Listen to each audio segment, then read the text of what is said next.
మాకు స్కూల్స్ లో పనికి మాలని అన్ని నేర్పించారు, కానీ లైఫ్ కి కావాల్సింది మాత్రం నేర్పించలేదు. డూ యు నో, ఇప్పుడు మీకు శాలరీ వచ్చింది, 50 రూపీస్ డైలీ ఇన్వెస్ట్ చేయడం స్టార్ట్ చేస్తే ఆఫ్టర్ 30 years మీ దగ్గర 4.5 కోట్ల కార్పస్ ఉంటుంది. People don't know.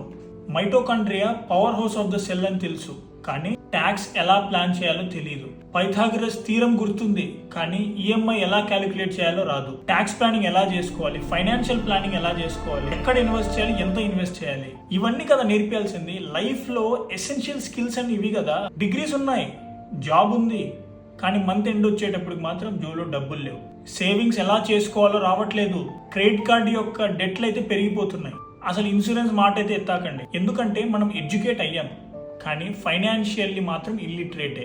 Literate is not equal to financially literate.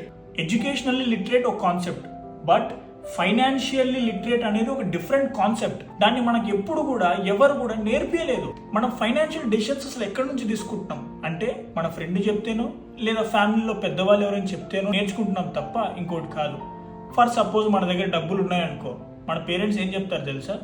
నెల నెల శాలరీ వస్తుంది కదా, చీటీ కట్టడం స్టార్ట్ చేయంటారు. మనకు తెలుసు చీటీ అనేది చాలా రిస్కీ అని, అయినా కూడా మనం చీటీయే కడుతుంటాం. ఎందుకంటే దానికన్నా బెటర్ ఆప్షన్ లేక కాదు, ఫైనాన్షియల్ లిటరసీ లేక. ఫస్ట్ శాలరీ వచ్చింది, స్పెండ్ చేయడం తెలుసు, కానీ సేవ్ చేయడం తెలియదు.